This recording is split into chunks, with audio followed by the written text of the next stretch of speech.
film adventures.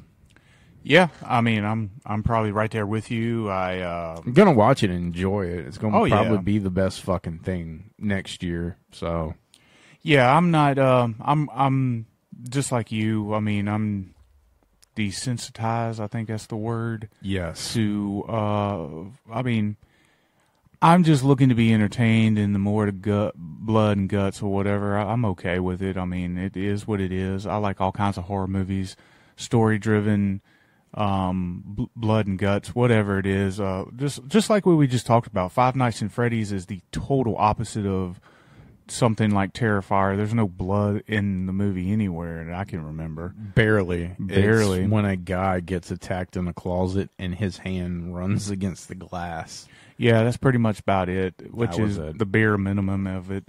But yeah, I'm looking forward to it, and the closer it gets to release time, the more exciting, we'll get for that. Got a question, though. How do you feel about Terrifier 3 being a Christmas-type movie? Because, I mean, it's official. It's like a Christmas-type slasher. I have no problem with it. I mean... Are you excited?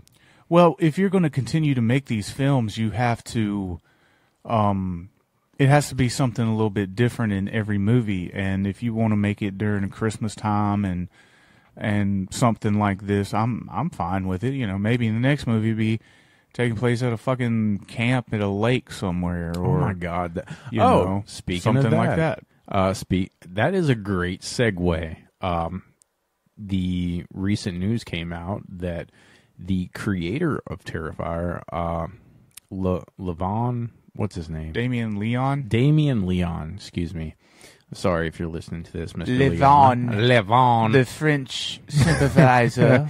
He said in a recent interview that there is one horror franchise he would like to take a tackle at. Have you heard about this? Have you heard about this? Have you read about this? No. Friday the 13th. Oh. He wants to take a quote-unquote stab at it. He thinks that he's got some ideas that you go ahead, and then I'll tell you my thoughts on that. That would make the goriest Friday the 13th film. He would like to do a remake, so to speak, kind of reboot the franchise, which at this point you could do, honestly. My personal take on it would be interesting because where he is a great director and we are blessed with Terrifier and he has been given the keys to the kingdom with Terrifier, he's going to have a lot more restrictions with Friday the 13th and Jason. That worries me, but if you give him the keys to the kingdom, I have a feeling you are going to get a 80s slasher with probably the goriest Jason shit ever. Yeah, well, my thoughts on it is it would actually be wonderful. Somebody like me will really enjoy this.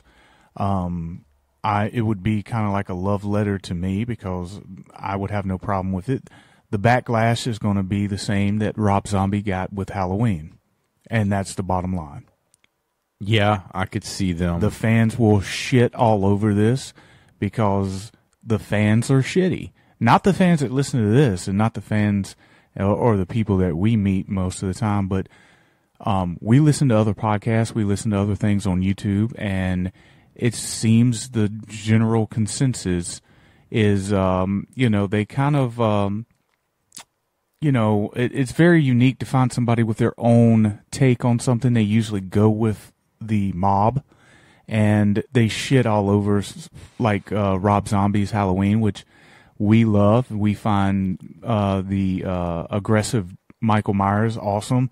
It's by far the most goriest and bloodiest two movies in the entire franchise, and we love it because of that, and they hate it because of that. Which is crazy. They want more gore and kills, and it's like when they get it, they bitch and complain about it. Yeah. Like the 3 Halloween movies that have the most gore, most of your fans bitch about. Don't get me wrong. Not everybody's a fan of the Terrifier films. A lot of people do not like them. They They say that they're just that. They're B-rated horseshit movies Well, that they only appeal to gore fans. well they wipe before they shit. That's how Well. I feel about it. No, you like what you like. Honestly, our motto here is that you like what you like. Our goal isn't to tell you you're wrong. Our goal is to tell you why we like it in hopes that you might see it the way we do. We're not trying to change the world. We're just trying to change your mind. Yeah, Inspiration. But Yeah. I think that's, it's not the world that I'm trying to change. It's the world that I want to know will never change me. the world as a vampire. Speaking of that, don't Anyway. forget that in theaters November 17th of this month is Eli Roth's brand new Thanksgiving slasher film. So, People are already shitting on it. well, whatever. Yeah, that's how I feel. Let's shit on something that hasn't come out yet. I know, right? Like people want new slashers, and people want like new different holiday slashers and stuff like that. From what I've seen of the images, I hope it's exactly what I think it is. And I hope that all these uptight people are so mad and so pissed off. Because it looks like a dude in like a pilgrim costume. He is. It's Good. Some local pilgrim. And I fucking love it. And I hope he looks ridiculous. And I hope it's gory. And I hope the characters are stupid. And I hope that there's just blood and guts everywhere. And I will have a good time. And I will get on the internet the next day and see all these uptight buttholes complaining. And it will be lovely. I think this might be the underdog horror movie of the year. Yep, It's I got the guarantee potential. I guarantee you, it's going to be one of those that we give a favorable review to, and everybody else just, and that's okay because it seems like it's been the opposite with us. Every movie that's got a favorable review has kind of been either not that good or average to us. So Yeah. seems like we're kind of like the odd ones out, but that's okay. This year we've definitely been the bench warmers, so to speak. Yeah.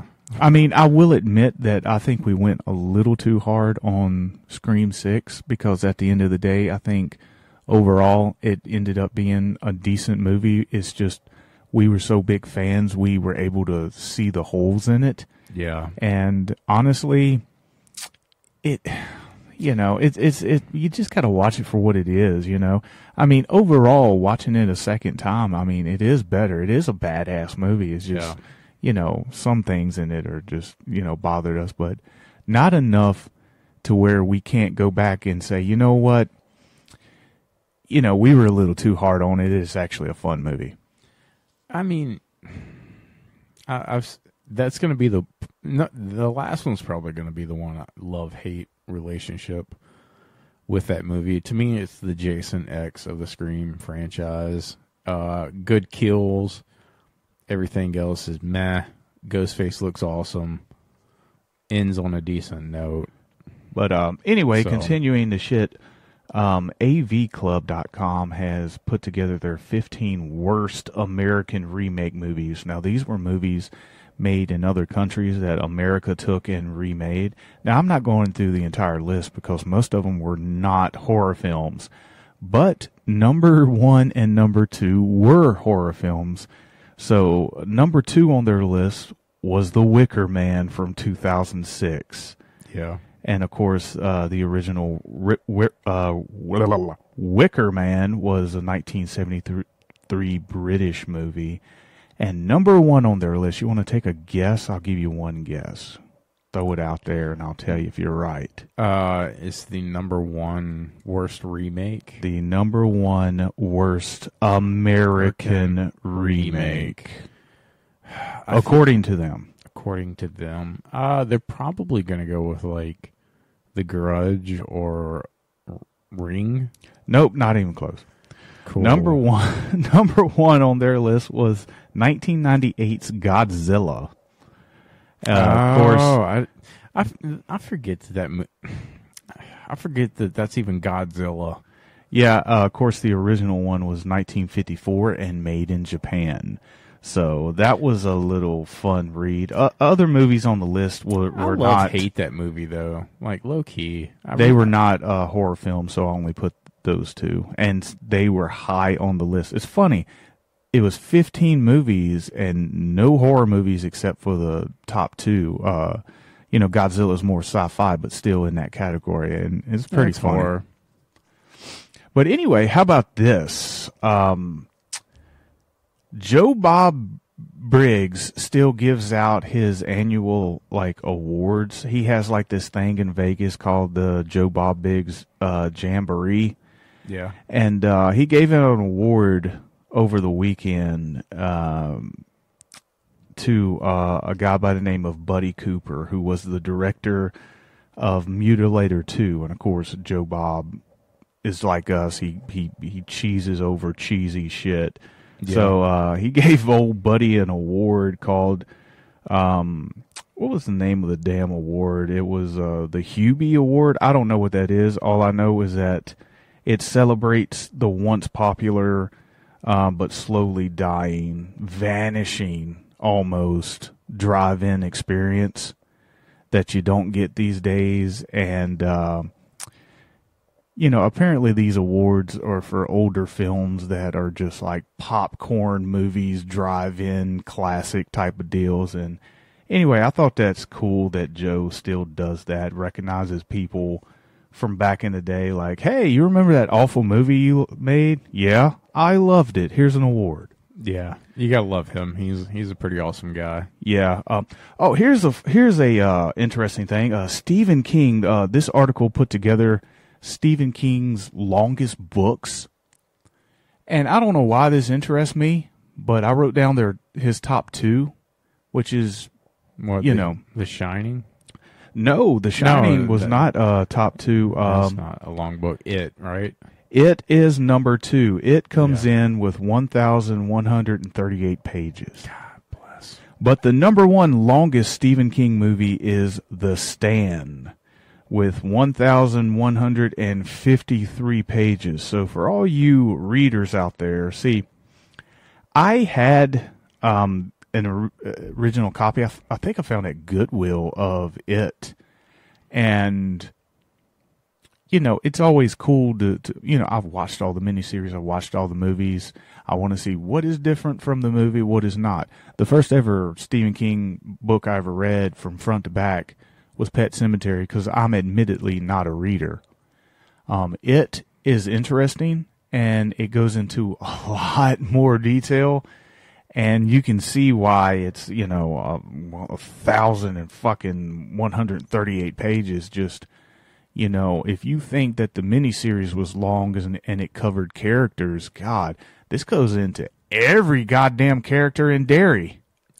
Yeah, that was that's really fucking detailed. That probably goes over like the man's ass hairs and everything. Yeah, and I'll tell you, I did not finish it, but I would like to. But with the joy of YouTube, we have these little thing called audiobooks, and I can actually listen to somebody else read it. Yeah, audiobooks is a pretty awesome thing, especially if you have to do a lot of driving. It's cheating for all you bookworms, but I don't care. Audiobooks is underrated, honestly. But speaking of Stephen King, Welcome to Derry has been officially pushed back because of the writer's strike until 2025. Just a little FYI. So we're not going to get Welcome to Derry next year. And I suspect that the Crystal Lake series will be pushed back too. I don't expect any new TV series to really make a big mark that hasn't already been written and filmed at this point. So those two projects were recently announced just this year. So it's going to be interesting when you hit that point where stuff's not coming out for a long time because of this writer's strike. Like it's, like you get hit in production and then you get like if something happens and you get behind, you have like all that blank time to kill. Yeah, that's going to be like America, especially if you have somebody who's really ready to go ahead with it and they have passion, and by